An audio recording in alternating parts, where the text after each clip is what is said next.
संजय चड्ढा जी, आप एडवोकेट हैं, आप किस तरह से इस मामले को देख रहे हैं? क्योंकि अब ये सुप्रीम कोर्ट ये मामला पहुंच चुका है, हाई कोर्ट ने इसे रद्द करने की बात कही है, क्या उम्मीद की जा सकती है? देखिए, मैं पॉलिटिकल बात बिल्कुल नहीं करूंगा क्योंकि मैं लीगल, जैसा आपने सवाल में भी बहुत स्पष्ट रूप से कहा। देखिए, क्या ये सबसे पहले 2-3 चीजें देखनी बहुत अहम है। 2004 का जो एक्ट था उसका ऑब्जेक्टिव क्या था, क्या था उसका ऑब्जेक्टिव, और किसके उस ऑब्जेक्टिव को फुल्ली ये फॉलो कर रहे थे कि नहीं कर रहे थे। फिर इसको देखना होगा कि किस वजह की वजह से इस पर्टिकुलर एक्ट को निरस्त कर दिया गया, अल्ट्रा वायरस कहा गया, जो हाई कोर्ट है उन्होंने, इलाहाबाद हाई कोर्ट ने। और फिर हमारी बारी आएगी ये चेक करने के लिए कि अब क्या ग्राउंड है। तो मैं शुरुआत करता हूं कि जो ऑब्जेक्टिव है वो ऑब्जेक्टिव आर्टिकल 25 से लेकर 29 में जो अख्तियारात दिए गए हैं उन अख्तियारात के हिसाब से बनाया गया है, ऐसा कहा जाता है। इसको चैलेंज ये किया गया, इस ग्राउंड पे चैलेंज किया गया कि क्या मजहब की बुनियाद पे तालीम देने वाले इदारे को अलग से कोई किया जा सकता है? क्या सेकुलरिज्म जो कि हमारा कॉन्स्टिट्यूशन का एक अहम हिस्सा है, जिसे बेसिक स्ट्रक्चर कहते हैं, बेसिक स्ट्रक्चर सेकुलरिज्म का जो पार्ट है उसके तहत ये कवर्ड है। आर्टिकल 25 और 29 की इंटरप्रिटेशन, 25 से 29 के में जो अख्तियारात दिए गए उसकी इंटरप्रिटेशन के आधार पे इस लॉ को बनाया गया।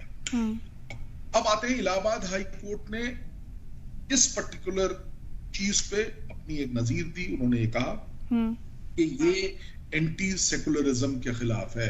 आप एक मजहब की एजुकेशन को प्रमोट नहीं कर सकते, ये कॉन्स्टिट्यूशन की जो एक स्पिरिट है उसके खिलाफ है, और इसको इसलिए उन्होंने कहा कि ये गैर आईनी है, अनकॉन्स्टिट्यूशन।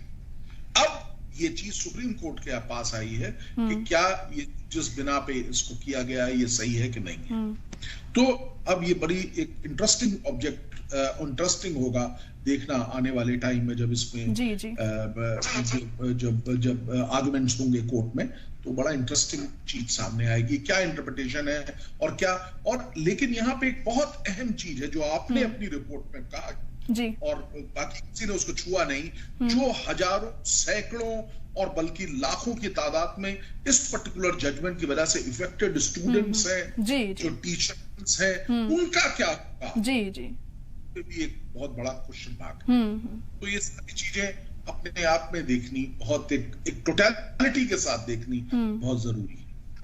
जी बिल्कुल, और बहुत अहम है ये कि उन स्टूडेंट्स का क्या होगा, टीचर्स का क्या होगा, जो इतने सालों से इन मदरसों में बच्चे पढ़ रहे हैं, वो पढ़ा रहे हैं, आगे उनके लिए क्या अहम कदम उठाए जाएंगे अगर ऐसे हैं। संजय चड्ढा जी, आपके पास आना चाहूंगी। अब मैं देखिए, जो हाईकोर्ट ने फैसला सुनाया था, आपको क्या लगता है किन चीजों को ध्यान में रखते हुए ये फैसला लिया गया कि अब इस बोर्ड को रद्द किया जाना चाहिए? 2004 से ही चलता आ रहा था, लेकिन क्या कुछ दिक्कतें इस दौरान देखने को मिली, क्योंकि 20 साल का वक्त गुजर चुका है? तो ऐसे में क्या कोई परेशानी थी इस बात को लेकर कि इस तरह से पढ़ाई कराई जा रही थी बच्चों की, जिस वजह से बड़ा फैसला यहां पर लिया गया? क्या तथ्य यहां पर सामने आए थे? बिल्कुल नहीं, पढ़ाई से इसका कोई लेना देना नहीं। जो जिस बिना पे, जिस वजह से इस एक्ट को violative of article 14, article 21, article 21A का वॉयलेटिव माना गया। 14 क्या है? Right to equality. 21 क्या है? Right to life and personal liberty. Now in दोनों ग्राउंड्स पे किया गया। क्या कहना था ये मैं बताना चाह रहा हूँ, बहुत अहम बात कहना। पढ़ाई से जितना, इतनी तकरीरें हो गई आपके इस प्रोग्राम में, लोगों ने इतनी दूर से बताया कि ये हो रहा है और ये कर रही है, ये कर रही है। देखिए, ये पॉलिटिकल स्पीचेस थी। लीगली स्पीकिंग इसमें क्या है, किस बिना पे इसको चैलेंज किया गया था कि क्या मजहबी बुनियाद पे, रिलीजन के ग्राउंड पे, एक सेकुलर स्टेट में एक स्पेसिफिक रिलीजन की पढ़ाई की बढ़ोतरी के लिए स्पेशल स्कूल्स, कॉलेजेस, मदरसा खोला जाएगा?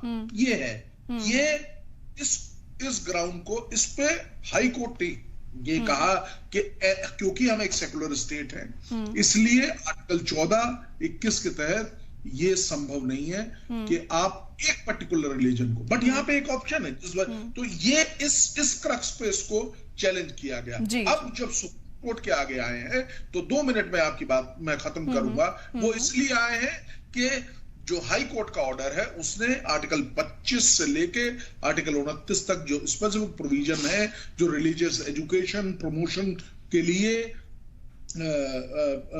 जो है अधिकार देते हैं, हकूक देते हैं, वो देखे नहीं। सिर्फ इस बात पे आप सुप्रीम कोर्ट देखेगी कि उन फंडामेंटल राइट्स की वायलेशन हुई है। सिर्फ इतनी सी कोई ये नहीं है कि वहां क्या पढ़ाया जा रहा है और क्या नहीं पढ़ाया जा रहा है। ये चीजों का इसमें कोई वर्णन नहीं है, क्योंकि फंडिंग इन मदरसों की फंडिंग स्टेट गवर्नमेंट के द्वारा की जा रही थी। तो क्या ऐसी फंडिंग कॉन्स्टिट्यूशन के हिसाब से ठीक है? आईन जो कहता है वो ठीक है। तो जो हाई कोर्ट ऑफ इलाहाबाद है उसने कहा ये फंडिंग गैर आईनी है और ऐसे स्कूलों को बंद कर देना चाहिए।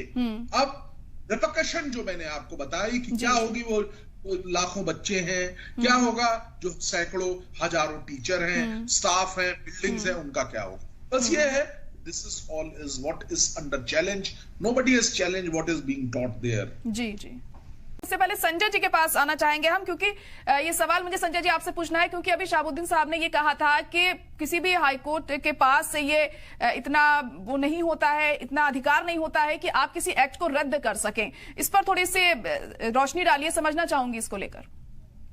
कानूनी तौर पे हाई कोर्ट एक कॉन्स्टिट्यूशनल कोर्ट है जी, और ये बात बिल्कुल गलत है कि वो एक जो स्टेट असेंबली ने लॉ पास किया है उसको अल्ट्रा वायरस डिक्लेयर नहीं कर सकती।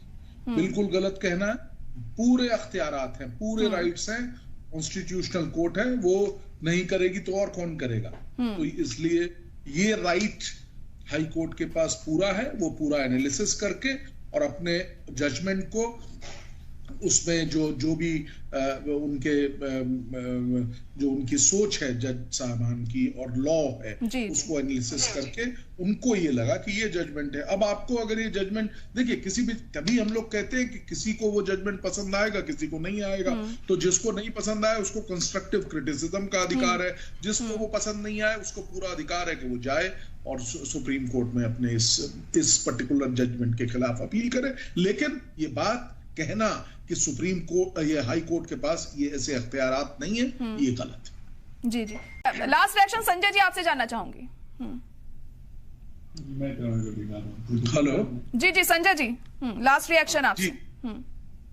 लास्ट रिएक्शन जो उन्होंने कहा कि जो कोर्ट को ये ध्यान में रखना चाहिए था कि लाखों लोग इस जजमेंट से इफेक्टेड हैं। देखिए, 2 चीजें हो सकती हैं। या तो इस पर्टिकुलर इशू को प्रॉपरली इसकी पैरोकारी नहीं की गई, इसको प्रॉपरली नहीं बताया गया कोर्ट को कि देखिए इतने लोग इफेक्टेड हो जाएंगे आपके जजमेंट से, और उसका भी रास्ता बताइए। अगर ये आप कह रहे हैं तो इसका भी रास्ता बताइए। तो ये एक पॉइंट है बहुत अहम, जो शुरुआत में भी एक मुझे मालूम नहीं कौन शख्स बोल रहे थे, उन्होंने कहा था कि पैरोकारी ठीक नहीं हुई। तो लेकिन यहाँ पे सिर्फ और सिर्फ इतना पॉइंट है इस जजमेंट में कि ये जो फंडिंग हुई है, जो इसकी पैसे की देते हैं, ये पैसे एज पर द कॉन्स्टिट्यूशन नहीं है। ये एक बेंच ने कहा है, एक हाई कोर्ट की बेंच ने कहा है। अब आप उसको चैलेंज कर रहे हैं, तो यही एक क्वेश्चन है मेरा ख्याल है। मैंने उनकी बात दे दिया। ठीक है, चलिए, बहुत शुक्रिया आप सभी का हमारे साथ जुड़ने के लिए इस खास प्रोग्राम में। अब देखिए सुप्रीम कोर्ट में इस मामले में क्या कुछ फैसला आता है और सुनवाई में क्या कुछ होता है, क्या कुछ दलीलें इस दौरान पेश की जाती हैं दोनों फरीक की तरफ से, ये देखना अहम होगा। और इसी के साथ बड़ी बहस में आज के लिए इतना ही। बाकी खबरों के लिए देखते रहिए सलाम टीवी।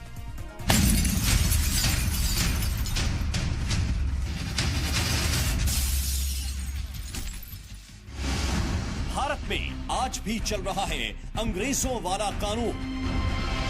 मीरा भयंदर में प्राइवेट कंपनी की लगान वसूली। आजाद भारत की ईस्ट इंडिया कंपनी। बहुत बड़ा खुलासा, देखिए डीएनए में।